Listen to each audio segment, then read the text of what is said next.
ini saya dari saksi yang ada di TKP terakhir. Jadi di sini Mas, saya dengan adik Eki dan Pina itu memiliki hubungan yang sangat dekat ya. Tapi di luar daripada geng motor. Karena adik Eki itu seperti adik saya sendiri. Kalau untuk Linda Mas, itu saya dikenalkan oleh Eki dan Pina karena pada malam kejadian itu si Eki nelpon saya bahwa mau menjemput adik Vina. Kalau untuk kenalnya dengan Mbak Linda, ya udah lama sih Mas. Cuma belum pernah yang namanya kita jalan bareng. Yang adanya itu saya dan Eki aja. Jadi ketika Eki punya masalah dengan Vina, Eki cerita dengan saya curhat. Begitupun dengan Vina. Jika dia punya masalah dengan Eki, dia juga curhat sama saya. Jadi ibaratnya itu saya kan paling tertua. Nah, ibarat itu saya paling tertua. Jadi saya kalau ada apa-apa mereka itu dia itu memberitahu. Oke Mas, bisa diceritakan nggak kronologisnya dari versi Mas Melmel ini pada saat malam kejadian Vina dan Eki di penuh? Jadi di sorenya itu Eki nelpon, nah, Kang ada kegiatan nggak nanti malam? Kalau nggak ada kegiatan, nih aku mau cerita nih ada masalah dengan Egi, bisa nggak diselesaikan? Tapi saya nggak tahu Mas itu masalah apa. Ya saya pikirkan biasalah anak-anak muda, paling nanti juga teguran lagi. Saya berpikir seperti itu kan. Oh ya sudah dek, nanti malam kita janjian di mana, saya bilang gitu kan. Ya udah nanti Akang saya telepon lah, dia bilang begitu. Nah setelah itu Mas, malamnya ini sekitar jam setengah 8 itu saya telepon ini si Eki, dek jadi nggak kita ini malam jalan? Kalau kamu mau jalan bawa Pina, ya bawa juga dong Linda, masa Akang sendiri? Tuh guyonan saya kan Mas. Oh iya sudah Kang. Nah, Akang kita janjian tempat biasa, sekalian nanti kita jemput Pina dan Linda. Ya sudah, oke kita akhirnya meluncur lah. Saya ini kan ketemu lah dengan si Eki ini. Akhirnya sudah ketemu, kita jemput si Pina dan Linda. Kita sempat jalan-jalan ini. Di alun-alun itu sempat jalan muter-muter, muter-muter. Setelah muter-muter itu kami sempat beli apa ini namanya minuman lah. Nah, ya, dek kita beli minuman dulu lah, mampir. Nah, akhirnya kita ini mampir beli minuman. Jadi setelah kami mampir beli minuman itu, di situ Pina sempat gelisah tuh. Kang, biar Pina goncengan sama Kang aja lah pulangnya. Biar si Linda sama Eki. Tapi mereka berdua kan berdebat. Oh, kenapa begitu? Kan awalnya kita berdua katanya. Nah, itu terus saya bilang, udah nggak usah ribut. Sembarang aja yang mana mau ikut. Saya bilang begitu sama si adik Eki kan. Nah, dalam itu ada beberapa motor tuh lewat gitu. Dia lewat dan terakin Eki. Nah si Eki ini ngomong, Kang itu Kang kawan-kawannya si Egi gitu. Tapi saya kan nggak kenal sama si Egi yang mana posisinya saat itu. Jadi nggak apa-apa deh, kita lanjut aja. Wah itu si Linda ini memang dari awal itu memang sudah ngetik HP terus di atas motor, itu memang sudah ngetik HP terus, entah siapa yang dihubungin. Setelah itu ya kita lanjut aja jalan ini. Setelah lanjut jalan ini pas motor sudah lewat kan, yang tadi tuh saya bilang kawan-kawannya Egi sudah lewat, itu si Egi ngomong, ya nggak apa-apa dek, aman aja. Tuh kami lanjut. Jadi akhirnya nih kami lanjut nih Mas jalan. Rencana schedule-nya kan memang masih mau jalan-jalan ya. Karena berhubung kami sudah jalan itu, kita tuh ngelewatin tongkrongan kayak nggak salah itu tongkrongan anak motor, cuma saya nggak tahu lah anak motor dari mana kan, karena kan saya di luar daripada geng motor. Itu si Linda, si Pina ngomong ke Linda, bilang Pina, kita pulang aja yuk, udah mau malam juga sudah nih, udah mau jam 11, dia bilang begitu. Ya akhirnya saya bilang, iya ya tuh Neng, kita pulang.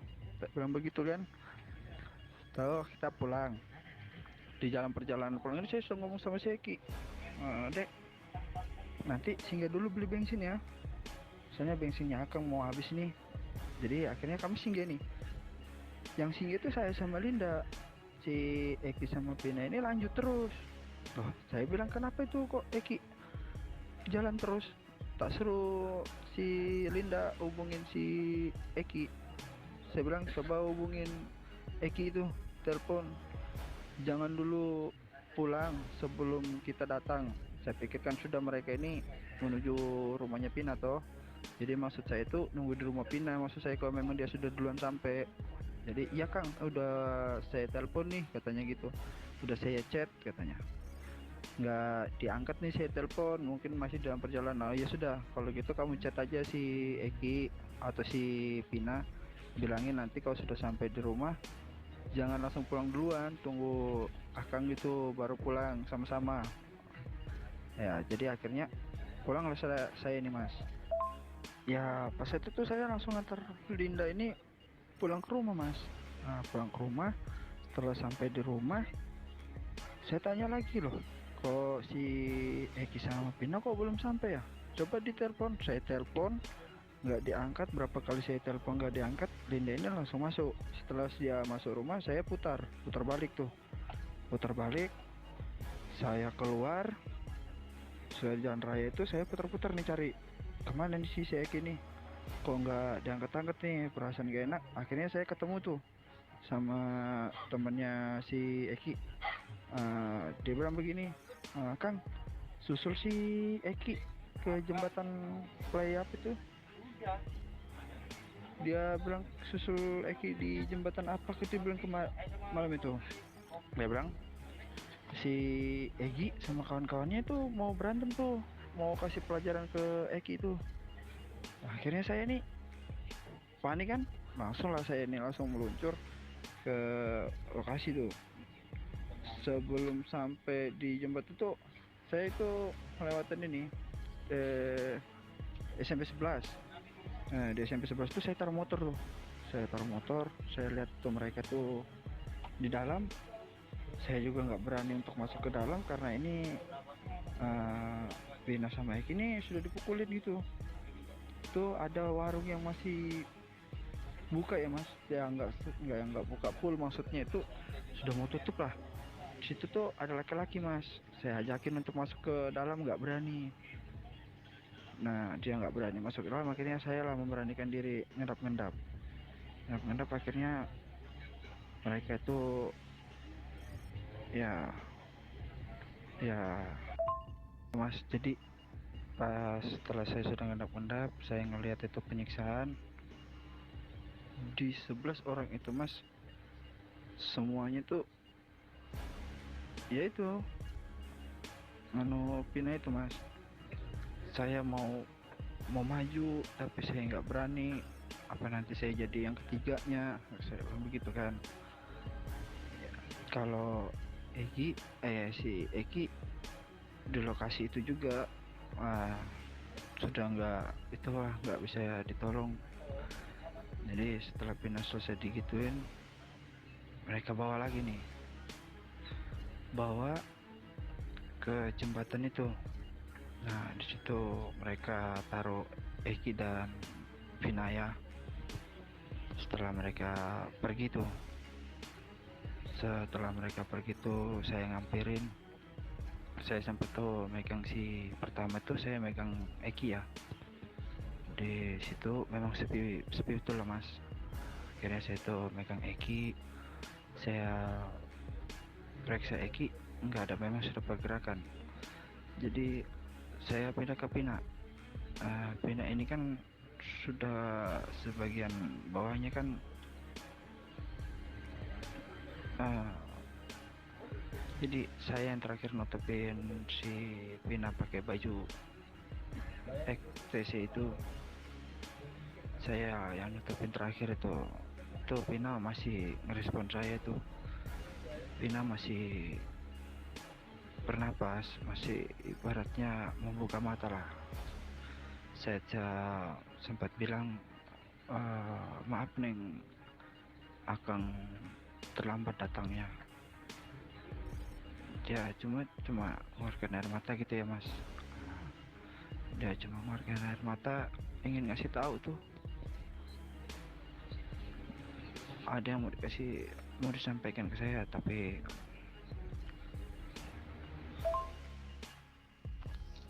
Halo Mas, ini saya tanya nih Mas, sekali lagi Mas, apa benar sejujur-jujurnya Mas melihat Vina dan Eki dipukulin dan dilecehkan saat malam itu Mas? Ini saya tanya sekali lagi Mas ya. untuk sementara bukan saya tidak berani, cuma untuk melawan mereka itu kita harus pintar. Jadi setelah itu kita lanjut yang tadi ya mas. Jadi setelah itu saya bilang sama Neng Vina begitu, saya cari bantuan, pergi cari bantuan. Saya putar-putar nih, cari bantuan pergi. Saya pertama datangin itu warung yang pertama saya datangin, yang ada mas-mas yang saya ajak itu. Ternyata sudah nggak ada mas, udah tutup, udah nggak ada. Saya gedor-gedor pun nggak ada keluar. Nah, setelah itu akhirnya saya balik nih. Saya sudah balik itu udah rame ya mas. Udah rame, sudah pada ngumpul nih. Sudah itu, ketika itu rame, saya maju nih. Saya ngeliat ini beberapa tersangka yang tadi ikut mukulin Vina itu di ke lokasi itu. Cuma ya saya nggak bisa berbuat apa-apa mas. Jadi saya pas mau melangkah maju, sontak dalam hati tuh kayak ada yang nahan mas. Kang, udah, akang nggak usah maju, akang cukup ambil foto kami terakhir. Seperti itulah bisikan itu ya mas. Jadi akhirnya saya ambil nih foto, makanya saya kenakan itu foto itu ada, saya kenakan sepatu ya.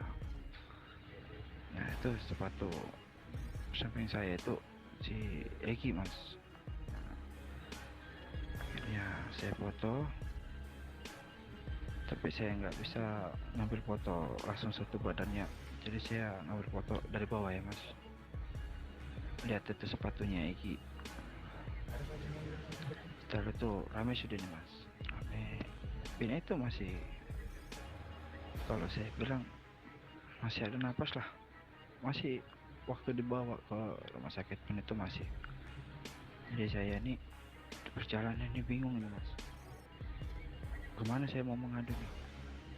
Akhirnya saya punya teman yang satu kampung, saya cerita nih, ayo kita ke rumahnya Vina. Ternyata beberapa tersangka itu sudah duluan ke rumahnya Vina, ngabarkan bahwa Vina itu kecelakaan mas ya. Saya tetap ada mas, cuma di kalangan itu nggak ada yang kenal saya sama sekali, karena memang saya pribadinya kenal sama Eki dan Vina aja. Jadi waktu itu HP-nya Vina ditahan sama polisi, semuanya lah mas ya. Tuh akhirnya polisi menyimpulkan kalau itu kecelakaan ya mas. Karena berhubung polisi sudah menyimpulkan itu kecelakaan, hasil visum pun juga tidak jelas. Dan itu pertama awalnya itu hasil visum itu yang terdengar oleh saya, yang nempel di kemaluannya almarhum adalah spermanya Eki ya. Itu yang saya tahu pertama mas. Jadi saya bingung kok bisa ya rumah sakit nggak tahu hasil otopsinya. Seharusnya kan di situ kan ada sperma mereka. Kenapa itu tidak keluar mas? Itu pertama. Yang kedua tuh mereka bilang Eki meninggal karena terakhir ditusuk ya. Eki itu dipukul pakai balok, terus dipukul pakai batu. Begitupun juga Pina ya mas. Pina itu disiksa habis-habisan itu. Kalau si Pinanya, kalau untuk Pina memang disiksa habis-habisan tuh. Jadi saat itu mental saya betul-betul dihajar itu. Mental saya betul-betul dihajar habis-habisan sampai saya bingung nih. Akhirnya ada inisiatif saya ya, ada salah satu temannya Linda itu ya cewek juga. Ternyata si Linda ini suka sama si Eki, tapi si Eki nggak merespon gitu ya. Yaitu cerita cinta monyet mereka lah ceritanya mas. Saya kan nggak menuju ke situ hari tuh. Jadi ada nih teman saya nih, si ya pokoknya adalah dosa saya sebut ya. Dia ngomong terakhir yang malam itu ngasih tahu ke Egi bahwa Pina dan Egi itu akan melewati situ. Itu sudah disetting mas, sudah disetting sama si Dinda ya. Nah, itu sudah disetting sama Linda. Jadi malam itu si Linda lah yang memberitahu ke Egi bahwa si Pina lagi bersama si Egi. Tuh. Setelah itu beberapa harinya ya, beberapa harinya itu saya langsung hilang. Di situ Pina menyebutkan 12 orang, bukan 11, 12. Kenapa Pina menyebutkan 12? Karena Pina taunya yang ada di TKP, bukan yang di luar di TKP. Nah, Mas, saya penasaran sama ini nih pas kejadian di eksekusinya itu. Berarti Masnya tahu dong ya wajah-wajah para tersangka saat itu kan masih tersangka ya. Tersangka yang mengeksekusi dan melecehkan Vina di tempat depan SMP 11 itu ya Mas ya. Dan kalau memang tahu wajah-wajahnya, apakah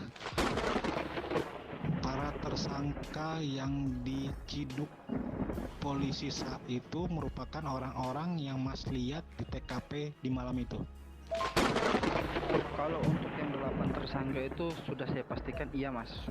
Nggak ada yang katanya salah tangkap. Itu sudah 100% iya. Sekarang asumsinya kalau memang mereka 8 orang itu disiksa oleh polisi, apakah mungkin ini ya mas ya, apakah mungkin polisi akan membunuh mereka? Kalau memang mereka nggak bersalah, kenapa coba nggak mengelak di saat 2016 silam itu? Karena di sini masih ada saya. Kenapa Pina menyebutkan 12 orang? 12 orang yang disebutkan Pina itu terakhirnya adalah saya. Karena yang disebut yang di lokasi ya mas, yang di TKP. Tapi Pina tidak menyorot ke saya karena memang di situ saya nggak terlibat kasus pembunuhan ini ya. Di situ saya ingin menyelamatkan, dan di situ juga saya sudah seperti kakak lah buat mereka ini berdua. Orang yang pertama tersakiti itu adalah saya, Mas. Jika hukum tidak bisa memonis mereka, maka hukum saya sendiri yang akan memonis mereka. Ingat kata-kata Vina yang terakhir dia ucapkan, kalau polisi tidak bisa menghukum, maka Vina akan kasih mati semua. Itu betul Mas. Itu mutlak pasti terjadi. Dan jangan sangka si Sakala itu akan bebas berkeliaran.